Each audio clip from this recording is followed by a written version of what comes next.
Every day is a learning process sa bawat isa sa atin.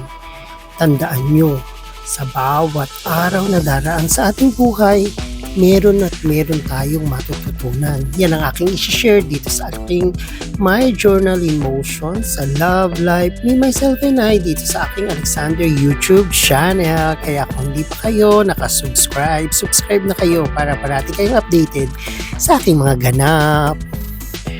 Sa bawat umagang dumarating sa ating buhay, meron tayong purpose pa sa mundong ibabaw.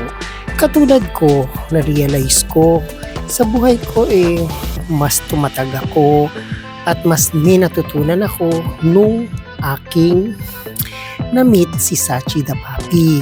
Mula nung dumating sa amin si Sachi the Papi, dito ko na-realize yung bang purpose ko na umunawa, nahabaan ng aking pasensya, at syempre, ang magmahal.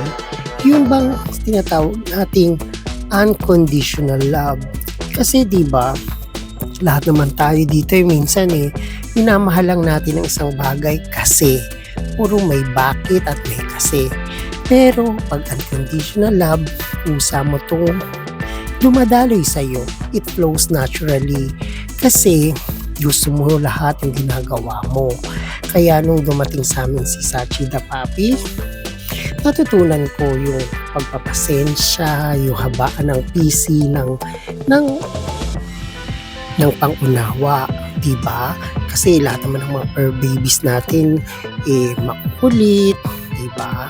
Tapos syempre, diba, sa buhay natin ito, ipinaglalaban pa natin sila kasi hindi naman lahat tanggap ang mga fur babies. Kaya dito ko rin natutunan na ipakisama siya sa ating mga katulad nating tao. Pero very maswerte kami kay Sachi the Papi kasi very behave siya. Even sa amin, mapagmahal din siya. Tsaka sumusunod siya sa lahat ng mga gusto namin ituro sa kanya. Pag sinabi mo yung isang bagay na ganito, o huwag kang malikot, o dapat kainin mo to, ubusin mo to, madali siyang pakiusapan. Kaya nga maraming mga taong nagsasabi sa akin, parati mong kasama yung papi mo, no? Tapos sabihin nila, ay, mukha siyang baby. Sinasagot ko sila, baby yan. Lahat naman tayo nagmula sa pagka-baby. Kahit naman po mga per baby galing sa sanggol. Diba? Naging papi rin sila. Hanggang magiging dog. Tayo, diba? Nagiging bata, magiging adolescent, magiging adult na. Kaya ganun din ang treatment sa kanila. Parati ko silang ipinakikilala sa mga taong nakakasalamuha ko. Hindi bilang isang mga per baby, kundi isang taong katulad din natin. Yan yung mga natutunan ko habang kasama ko si Sachi the Papi. Katulad nga, di ba, ng pagmamalasakit. Minsan pag tinitignan ko sila, sinasabi ko, ay, nasa kaya yung mga kapatid nito, nasa kaya yung nanay nito.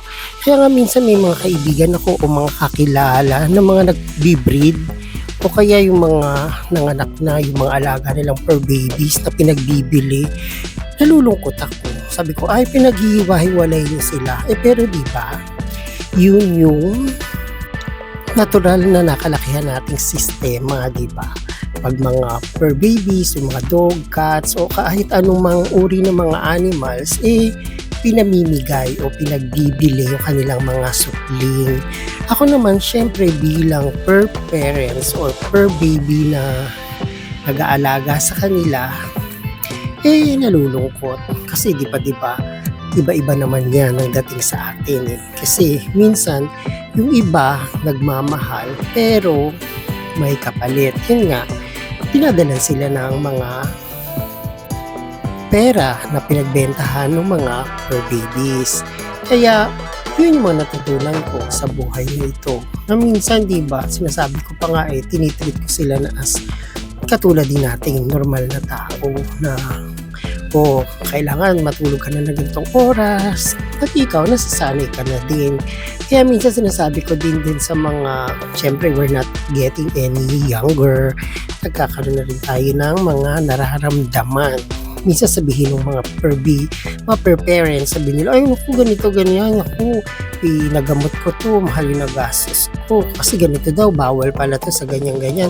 Kung pagkakaisipin nyo ang ating mga per babies, bawal sila sa mga maalat, mamantika, at may mga chemical o yung matataas yung MSG nung kanilang kinakain, bawal yun, bawal sila sa chocolate, sa matatamis. Sabayan na rin din natin kasi ganun din naman tayo bawal din naman tayo sa too much oil, too much fatty foods, too much mga betching dyan, di ba, yung mga MSG, bawal tayo dun, bawal tayo sa maalat, bawal tayo sa matamis. Sabayan na natin yung hindi sila nagda-diet, natural food nila yung ganon, yung mga walang lasa pero masustansya. Diba ang kinakain nila ay mga chicken, pork, meat, mga beef. Kaya sabayan din natin sila para sabay nating nagiging healthy ang ating mga fur babies katulad natin dito sa mundong ibabaw. Kaya nga tayo nag-aalagaan habang inaalagaan natin sila, sabayan natin sila sa kanilang mga magagandang gawain na katulad ng pagkain. At saka, masasabi ko din dun sa mga ibang parents, bakit kasama ko parati si Sachi the Puppy?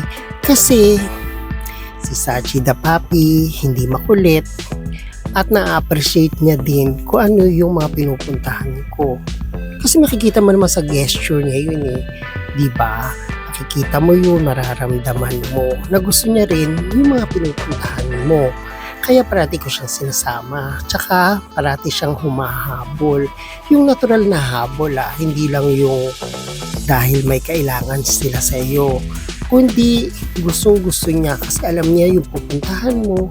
Kaya nararamdaman ko sabik din siyang puntahan kung saan ako magpupunta. Kaya parati ko siyang pinapasyal. Kaya hindi masasayang ang panahon. Nakasama ko si Sachi the Puppy. Kaya nga binablog ko yung every moments na magkasama kami. Kahit sa kami pumunta, kahit ilang bundok pa yan. Kasi diba kung maano yung vlog namin, nakapunta na rin kami sa mga ilang kabundukan sa Cordillera, sa La Trinidad, Benguet. Kaya ayun ang nasasabi ko sa kanila kung bakit kasama ko parati si Sachi. Kasi nga behave siyang fur baby, hindi siya mahirap ipakisama sa iba.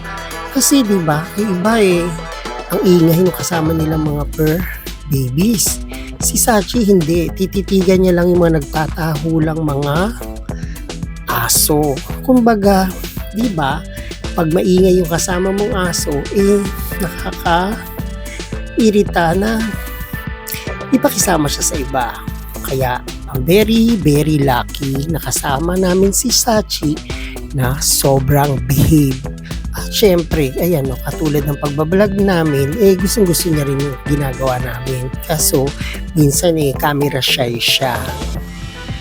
Kaya yun ang na-share ko sa inyo, yung mga moments namin ni Sachi the Puppy. Kaya kung ano man ang pinagagagawa namin ni Sachi the Puppy everyday, mula sa pagja-jogging, mula sa pamamasyal, nagiging routine ko na ito. Ang tawag ko nga my routine with Sachi the Puppy.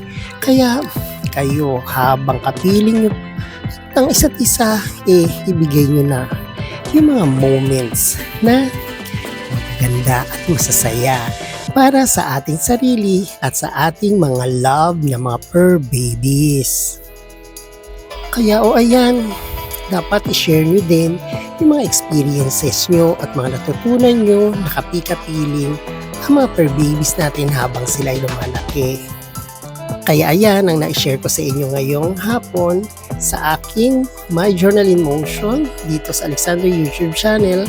Please don't forget to subscribe, like, share, and comment. Thank you very much for watching and God bless.